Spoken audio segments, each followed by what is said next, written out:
You're listening to episode 36 of Literacy in Color. Today's guest is the amazing Heidi Martin, a science of reading trailblazer in this early literacy realm and a true champion for evidence-based instruction. Heidi is trained in Letters EC, IMSE's Orton Gillingham, and Top 10 Tools, and she's a national facilitator for Letters EC. She's presented at national conferences, provided training across districts, and is the author of P is for Paint, the only alphabet book with embedded mnemonics. Heidi has also authored the Decodable Adventure series and is releasing 3 new activity books with Jossie Bass this summer. And if that's not enough, she's also hosting the Science of Reading Mini-Con in Racine, Wisconsin this summer. I'm so excited to have her on the show to share her best tips for teaching the alphabet in ways that stick and truly support early readers. Welcome to the Literacy in Color podcast. I'm your host, Michelle Sullivan, a science of reading advocate with over a decade of experience as a reading interventionist and literacy coach. I'm passionate about making evidence-based instruction both effective and engaging. If you're interested in captivating our learners on reading fluently and understanding language, or as I like to call it, keeping it colorful, then you've found the right place. Each week, we'll explore intriguing lit bits and practical strategies around the science of reading and structured literacy to help you be colorful and teach colorfully. Are you ready to bring literacy to life? Let's color outside the lines and make an impact together. Hello, everyone. Welcome back to another episode of Literacy in Color. Today, we are joined by the Heidi Martin from Droppin Knowledge with Heidi. She is a social media sensation. You likely already follow her on TikTok or Instagram and all the things. And she really has taken the science of reading world in terms of classroom application by storm. So I feel so blessed to call her a friend, and I'm so excited to have her on the show today. So first of all, welcome to the show, Heidi. Oh my gosh, your intro, that was so sweet. Thank you so much. I appreciate you. Thank you for having me. I'm excited to be here. Of course. So today we're going to be chatting about alphabet knowledge and tips for teaching the alphabet. But before we get into that, can you just share a little bit about your background and how you got into this whole science of reading world?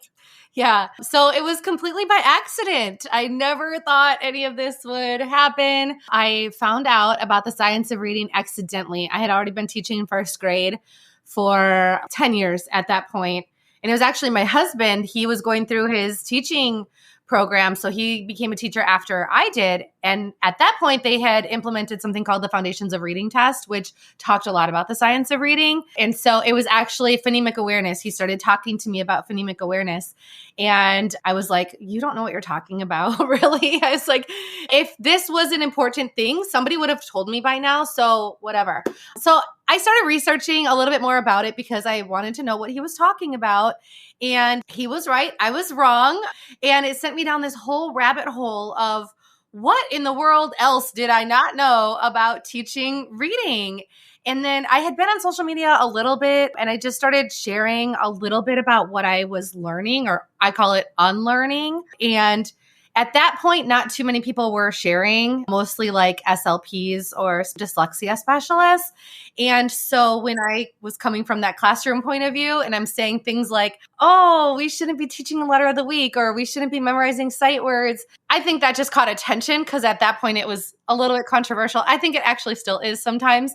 And so people were like, what is this lady talking about? But then I'm glad that it caught attention because then it gives us room for those conversations about why we should start making some of these changes. So completely by accident, and sharing on social media actually forced me to do a lot more research and a lot more training and learn a lot more because people would come with questions and I wanted to always make sure that anything that I said is backed by research. So it's been a whirlwind, but also a blessing. It's so funny because we always say the wife is always right. This time, husband got the point in this one, but it was a good point to get because it brought you down the rabbit hole. And I think that's so important too when you share on social media and when it is controversial information and people start questioning you, you want to make sure that you're sharing the right information and you have that research to back up everything you're saying. And it's not just because you heard someone else say it, it's because you dug in yourself with all the proper training and stuff too. So here we are. You're at the point where you're even hosting your very first in-person conference, which is amazing. The Science of Reading MiniCon. What inspired you to host a conference? That's a huge deal. I know. My husband was like, no, we are not doing that. I was like, but I have to. Sometimes I get these things in my head, like publishing the decodable books, and I know that it's a huge undertaking. But when it's in my head and I'm thinking about it nonstop, like I have all this other stuff going on, but this conference kept popping up in my head.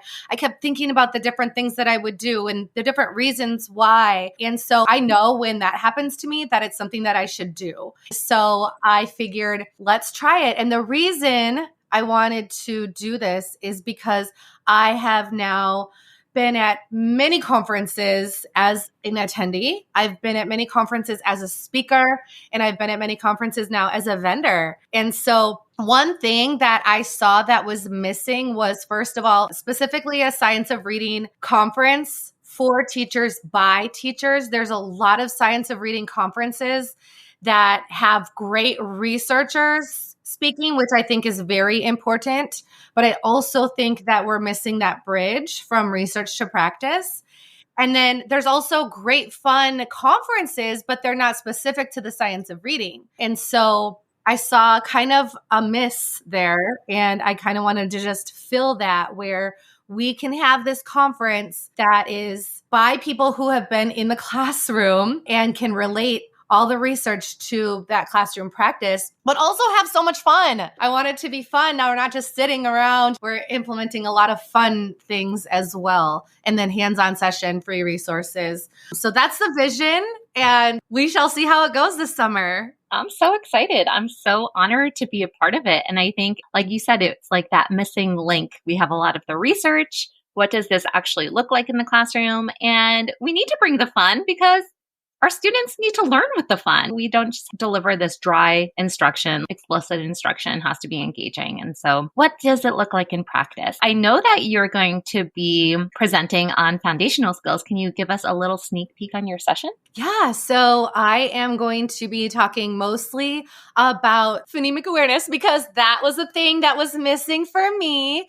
And I also think some of these terms can get so confusing. It really did take me a minute to figure out what in the world is the difference between phonological awareness, phonemic awareness, phonics. But over the years now, I've developed some really fun games that are really easy to implement in the classroom where you don't need a lot of resources. You can just play them and really work on those foundational skills like phonemic awareness and really get your kids having those skills and also using those games and using those strategies for older learners as well. Because when our older kids are struggling to read, a lot of times what they're missing are those foundational skills like phonemic awareness. And so we want to give them that practice as well, but make it in a way that's engaging for them and not something that they think is meant for younger kids. Yeah. And when we are integrating those kinds of activities, it's like they don't even know they're working on the skill.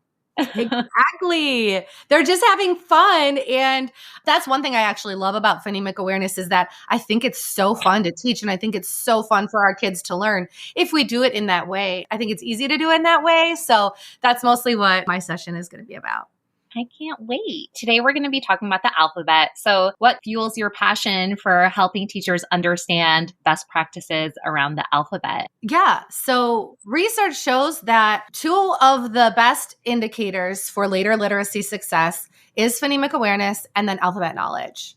So I feel like we need to focus on those things. If research is showing that these skills are that important in our early literacy, like 4K kindergarten ages, then we should really be focusing on those things so that we do have those successful readers later. So I feel like those skills, phonemic awareness and then alphabet knowledge, are so important because of those statistics. Yeah, definitely. And I remember in my letters training, they were even sharing, and maybe you know the exact numbers from the letters EC, but off the cuff, it was like by the end of pre-K, if students had automaticity with, it was maybe 17 or 18, something in the high teens, uppercase and lowercase letters, it was a good predictor of their later reading success. And I'm thinking, even in my experience as a reading interventionist and literacy coach, I remember working with second graders who didn't have alphabet knowledge. And it's like, yikes, if they get to that point, we've done them such a disservice. Here we are here's the main idea and missing the foundation. So I think teaching the alphabet is just such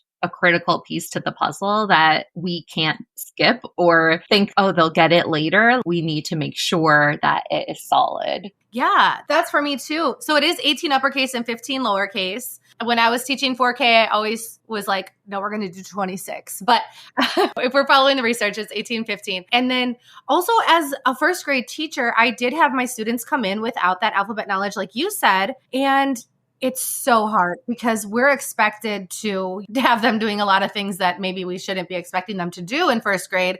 But it's like we're jumping into having them memorize these words with these shapes that they don't even know. They're looking at these letters as just shapes because they don't know them. So if they don't have that alphabet knowledge, and honestly, that phonemic awareness as well, they're really going to struggle. And so, like you said, it's so important. Yeah. So we've touched on the why, and now we're going to get into the how. And I know, like you mentioned before, there's a lot of controversy around teaching the alphabet. There's debates on, do we teach the letters first? Do we teach the sounds first? Do we teach uppercase first or lowercase first? A lot of teachers do letter of the week, or they sequence letters in a certain way. So maybe we can get into what the research says in terms of application and best practices there. Yeah, for sure. So should we start with letter of the week? Yeah. People do hate me for this a lot of times. And I understand it. When you teach a letter of the week and you have been teaching for a while, you have your lessons planned out. You have that whole week. You probably have a bin of things that you're going to pull out for that week. And that's so easy for us to do now, especially when we get used to that. You plan for that week. You put everything out for that letter for that week. You have your activities. I get it. But the letter of the week is rooted in tradition and not rooted in research. Cognitive science tells us that kids need that repeated and distributed practice. And so for a lot of kids, the letter of the week is just too slow.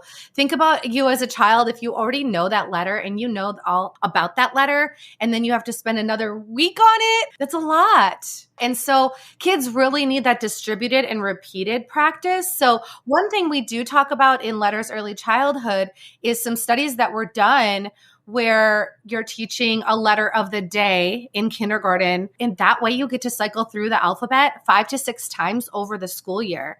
And then think about that repeated and distributed practice that kids are getting. And you can do it in a different sequence each time. There's no right or wrong sequence of teaching the alphabet.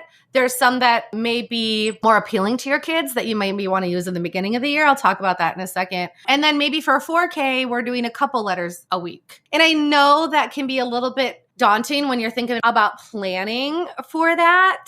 It's a little bit more as far as planning, but it is aligned with the research more so than the letter of the week. Yeah. And I think that repeated distributive practice piece is the thing that we need to take into consideration. And, you know, when you compare it to spelling words, if the traditional spelling words you get on Monday, you get tested on Friday, and next Monday you already forget them because you don't touch upon them again. It's like the same concept. What we really want to do is give them more frequent bursts of instruction. And I love that idea of just cycling through the alphabet because you're touching on it again and again and again. And that's what's going to make it sticky in their brains. Right.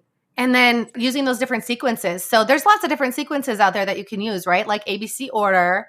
You can use your students' names, which I mean, that would depend on your class that year. But I always say, I don't know why, but for me at least, when I would get my roster, I always had a bunch of the same starting names. Oh, this year I have a bunch of M names. This year I have a bunch of J names or whatever. And most teachers tend to agree with that. I don't know why that is, but I mean, you just go from there to create your scope and sequence for teaching the alphabet. Then there's something like Handwriting Without Tears uses with the shape of the letter, the letters that are seen more often in print. There's lots of different sequences that you can use and you can change it up each time. So fun. I love using their names too. I feel like it's like Wheel of Fortune.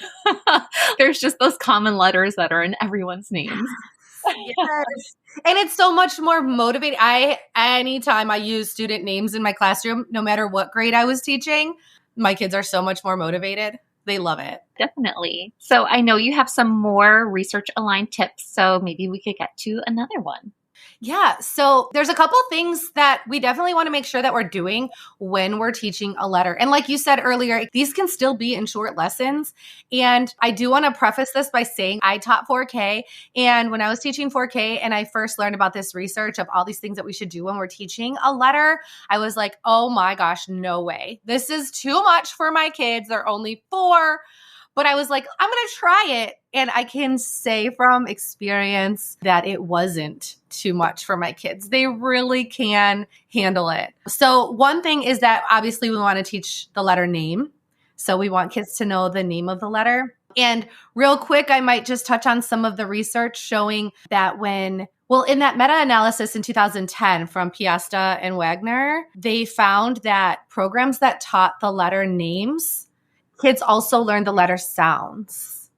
Because when you actually look at the letters and their names, if you count the long vowel sounds, it's around 70% or so of the letters have the sound in the letter name. So like when I say, this is the letter B, I'm also saying B. I'm also saying that sound. And then when they looked at programs that just taught the letter sounds and then found that kids only learned the letter sounds because they're not exposed to the name. But we know and research shows that alphabet knowledge together, names and sounds, is key for our students as well. So we definitely want to teach the letter name and the letter sound. And the recent Sold a Story podcast episode, they were sharing an approach that one school used, which was a sounds first approach. And a lot of phonics programs do that. They're like, well, you don't need to know the letter name in order to read. You need to know the sound in order to read. But I love how you just referenced Piasta's research about that, because to learn the name is important and it is valuable. And that sounds first approach isn't necessarily the way to go. Yeah. And so many people do stand by that 100%. And I get what they're saying, right? You don't necessarily need the name initially in order to read. But if we know that kids can learn the letter names and the letter sounds at the same time, it's that paired associative learning, right? That refers back to that cognitive science that shows that that's effective. And that goes along with teaching letter names and sounds at the same time. Why not teach them both? And there's very few letters out there that are obscure, like H and W. You know, most of them do have that beginning sound in the beginning or the end of the letter name. And I think it just makes it more concrete for kids because, like you mentioned in the beginning, these are these squiggly shapes that we have no idea what it is. Well, we're going to name it. We're going to tell you what this is called. And that's, again, another thing that helps that information stick in the brain. Right. And eventually they're going to need that information when they're coming into decoding and spelling, right? I just found that it's easy to teach both at the same time. And that does work for most kids. It is backed by cognitive science. So why not just do that? Right. Yeah. So when we're teaching it, we need to do the letter name. We have to do the letter sound. What else should we do in our instruction? Just going with that paired associative learning again, uppercase and lowercase. And we can do both of those at the same time as well. And so I know sometimes that can seem like it's a little bit much for our kids, but we can expose them and teach them both uppercase and lowercase at the same time. The first year that I did this with my 4K kids, I was like, oh my gosh, I'm giving them too much. But I was literally, when I did all the things that I'm going to talk about right now, I was shocked at how well they did with the alphabet, how well they knew uppercase, lowercase sounds, letter names, all of those things. Less often confuse them with the other letters that can a lot of times be confusing. So from my experience as well, I saw how effective this can be. Yeah, and that could be a big debate as well, because some people are like, well, the uppercase ones are easier to learn, but the lowercase ones are seen more in print. But at the end of the day, we have to know them all, and we have to know that these come in a pair and these go with each other. So why not introduce them together too? And going back to the sound part, there are so many uppercase and lowercase letters that are visually similar too in their forms. Yes. And so I hear a lot from occupational therapists, especially that uppercase, we should teach that first because it's easier for our kids to write. But then, like you said, I think it's like 97% of our text that we read is in lowercase.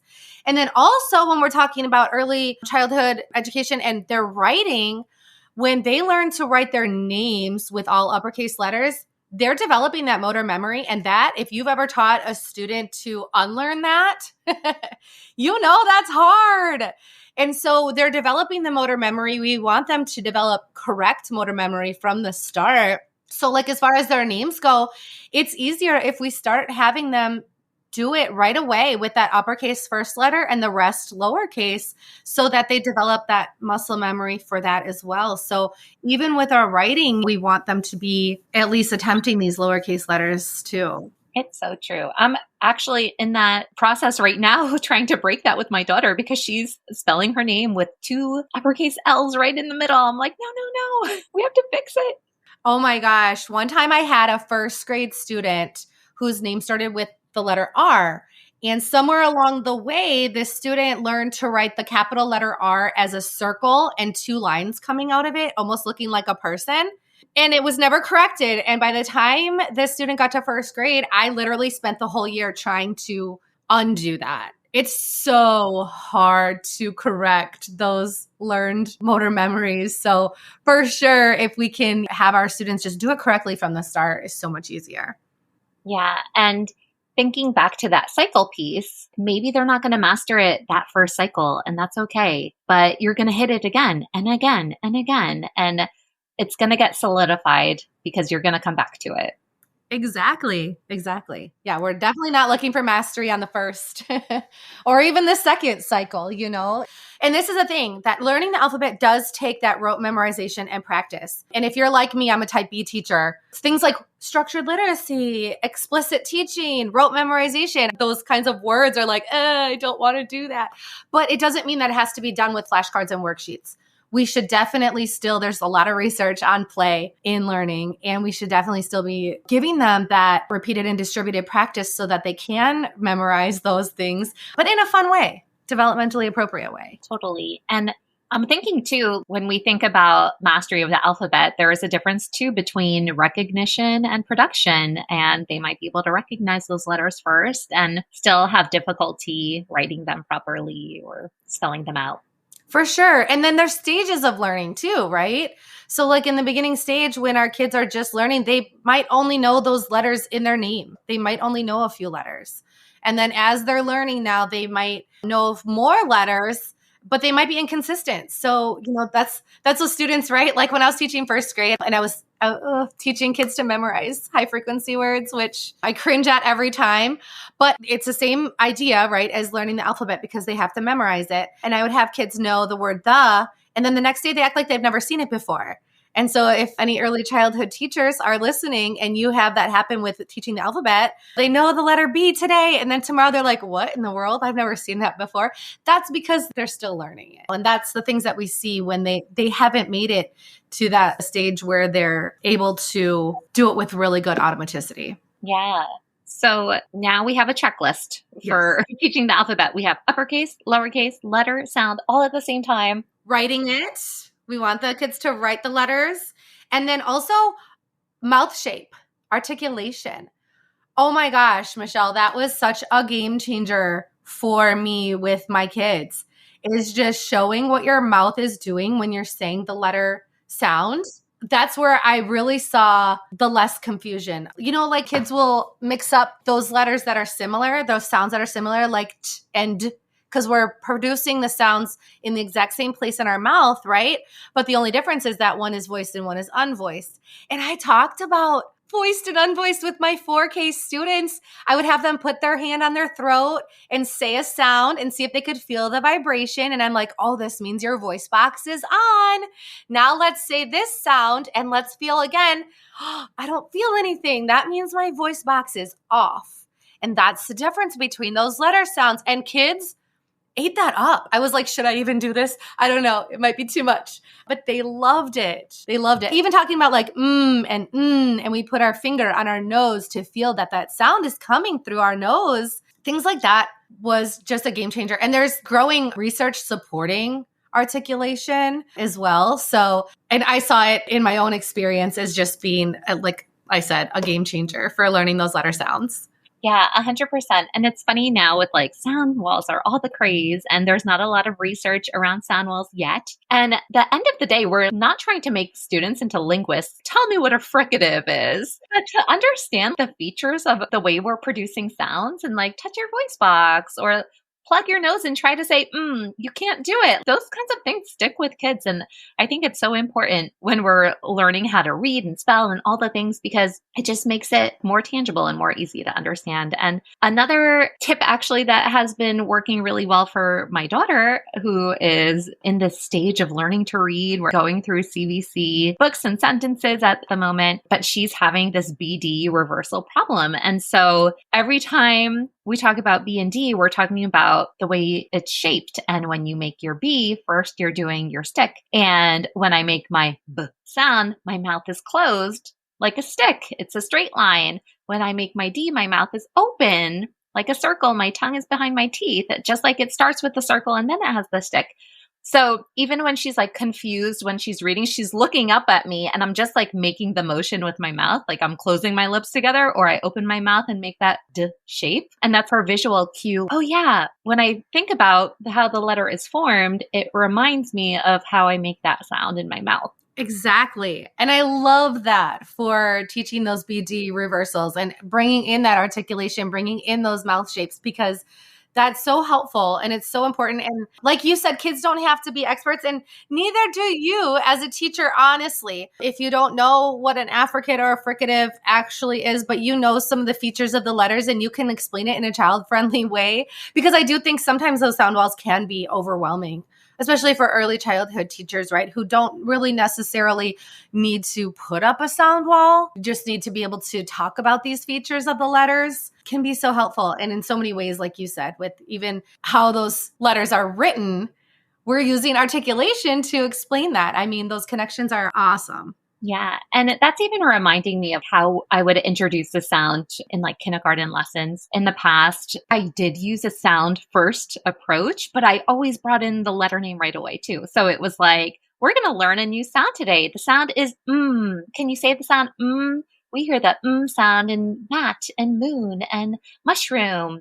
And we spell the sound with the letter M. So it's like all in the same lesson. It doesn't have to be separate. It's just a matter of, maybe we led with the sound because the sound is already in their oral language. We're making them aware of the phonemes, right? Phonemic awareness. Yeah, all in one lesson. And like you said, it's fast. And actually in some of these research studies, well, the one where they did the different sequences throughout the like 5 or 6 times throughout the year in kindergarten, they taught these lessons in really short, it was like 9 to 12 minute lessons. It's not taking a ton of time. You do not have to take a ton of time here. You can easily teach all of the things that we've talked about so far. And I have one more, but we can easily teach all of these things. Like you just did a really quick intro to a lesson in probably less than a minute. And you did the name and the sound. And you did the target picture, which is the last thing. Having target pictures, and I say pictures because I think it's helpful to have more than one. And when I first started talking about this, people were asking me for research on it. I don't have research on having more than one target picture. More of that is coming from experience, where we used a program in kindergarten where the students learned A, apple, A, B, bat, B, and they memorized those patterns. Well, one thing we do talk about in Letters EC is if you have a target picture like that or target word, to have it at the end, because it should be a scaffold and we need to drop it off. And so if we're going to do that, we should say apple, and then kids can drop it off. Because in first grade, I noticed that when kids were using their memory of those sounds and those target pictures, they couldn't get rid of that target word. So when they're trying to decode and sound out like a simple CVC word like bat, they're going B, bat, B, A, apple, A, T, tumped. And now they're confused. They have no idea what they were doing.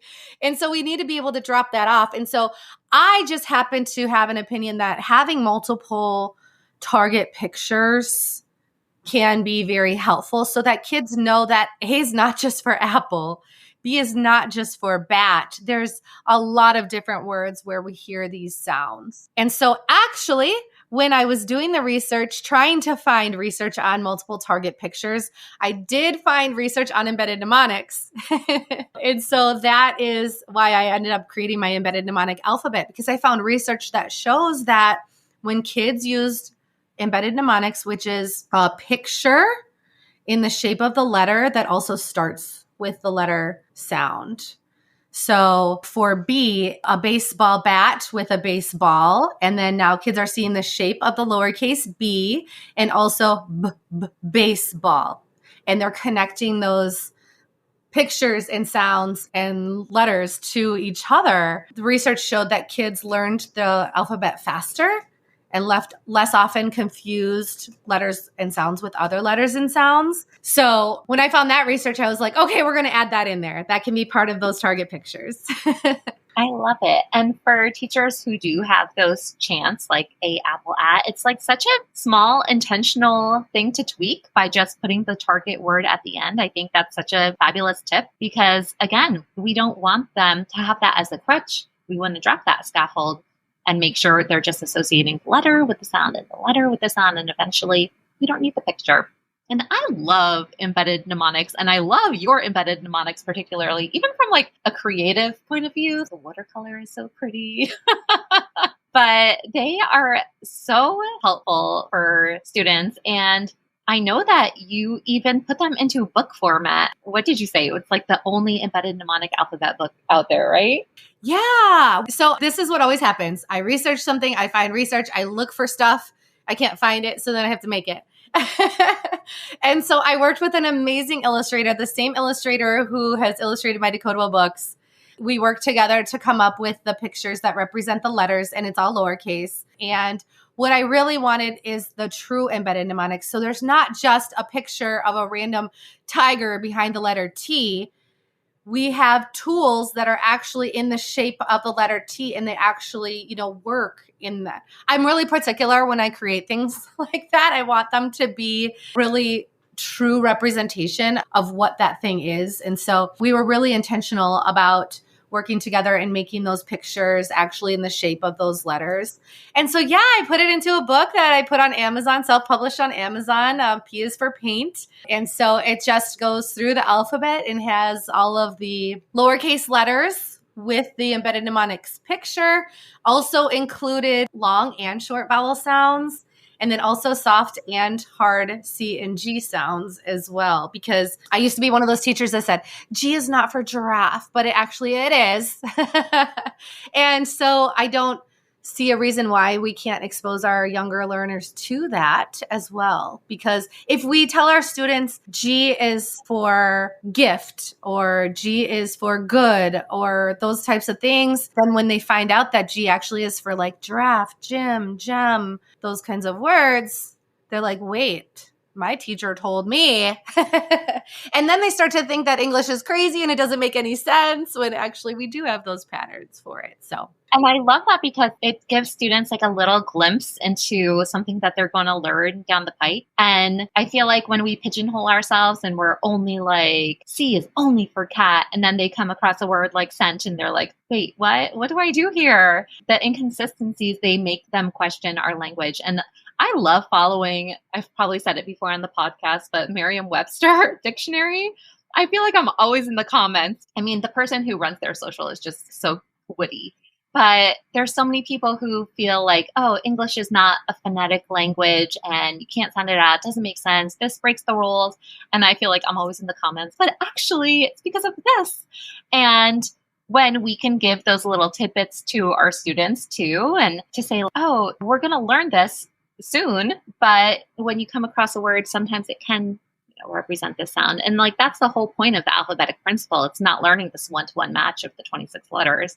It's learning that we have all these different letters and, graphemes that can represent different sounds in our language. So that's what we want them to walk away with. So I love that you have a little more flexibility in your embedded mnemonics than some other things that we see out there. Yeah. And we made sure too to do correct keywords, because that can be tricky too for alphabet books. There's so many times where it's like X is for xylophone, or what else do we see all the time? Oh, I was just reading an alphabet book the other day with my girls, and it was like, C is for cherish.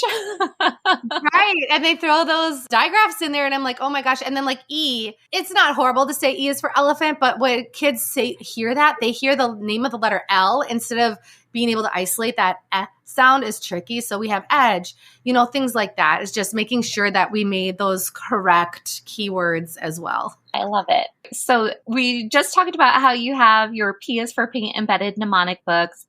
I know how you have your beautiful Decodable Adventure series books too. But drum roll, please, you have some new books coming out. I'm so excited about them. Can you tell us a little bit about what you have in store for us? Yeah, so I'm excited. I worked with a publisher and we came up with having 3 activity books. So, one thing that I was thinking is like, oh, I should have put the alphabet in there. I didn't, but one is on foundational literacy skills, which is mostly phonological and phonemic awareness. One is on sight words and word mapping. And then the third book is on phonics and spelling. And so what we really did, my husband and I wrote them together, and we really wanted a place where teachers or parents could pick these books up and get the information that they need without having to sift through like a lot of research jargon. We backed it up with the research. It's cited in there. It's in there, but we also broke it down to make it as simple as possible. That's always been my goal in sharing everything that I do, is to make it relevant and accessible for everybody and anybody who's teaching kids how to read. And so we broke it down in there and gave you all the information that you need, but also put in activities as well that you can use with your students or in your classroom to teach those skills also. Beautiful. We could link them in the show notes, and we can always count on Heidi for making things practical. That's how I like to learn. I'm like, when you're listening to an expert speak, I'm literally in the back of my mind the whole time, like, how does this apply? How can I apply this? And then sometimes when I listen to real expert like Louisa Moats, it takes me days to process what she's saying. And so I try to just be that bridge for people like me who just is like, just give it to me straight. What are you talking about? Tell me the main point. So I try to always do that. That's so helpful. I know that a lot of people are going to find a lot of value in those books. So I'm excited to see how they come out. Thank you. They're supposed to be released May 2025. So fun. All right. So for the early childhood educator listening, or even parent listening, I know there's a big homeschooling population out there in the world right now. What's the biggest shift or takeaway that you'd want them to walk away with when it comes to teaching the alphabet? So I would just say 2 things is to move away from a letter of the week. Don't be scared to teach more than 1 letter at a time to your students, and, feel them out. Always go based on your students because everyone's different. If a letter of the day is too much, try 2 days on a letter. So feel them out, but try to get that repeated and distributed practice when you're teaching the alphabet, and then also the mouth articulation. If you're not doing that yet, throw that in there because that is just a huge game changer. And it's so helpful for all students when they're learning the letters and the letter sounds. Yeah, that's such a great tip. So where can listeners connect with you further if they want to chat more about the alphabet or just hear about some of your offerings like Science of Reading Minicon and your new books and all the things that Heidi Martin has to offer? For sure. Yes, everything is on social media. So I know you're going to link that there, Droppin Knowledge with Heidi on most platforms. And then my website too, I put everything there. I try to make it as simplified as possible on my website. So when you go there, there's just different topics. So like you can click on the alphabet and go to the alphabet page where I just broke down everything in little tidbits, kind of like summarizing what I said here today. And then same with, sight words and other topics, things like that. But everything is also always available on my website, droppinknowledge.com. Wonderful. So this has been so helpful. I know a lot of listeners are going to have aha moments listening to this podcast, and I hope it's encouraging to early childhood educators moving forward to make sure that they're following the research and doing what's best for kids to get them reading proficiently. So thanks for coming on the show. It's been so much fun. Thank you so much for having me. I had a great time. Thank you so much for tuning into Literacy in Color. I hope today's episode left you feeling both inspired and equipped with something new to add to your teaching toolkit. If you're enjoying this podcast, it would truly mean so much to me if you'd leave a 5-star review. It helps other educators find the show and join our colorful community. And don't forget to hit the follow or subscribe button so you never miss an episode. For more tips, tools, and resources, be sure to check out the links in the show notes at michelleandthecolorfulclassroom.com. Thanks again for listening, and I'll catch you next week. Until then, be colorful and teach colorfully.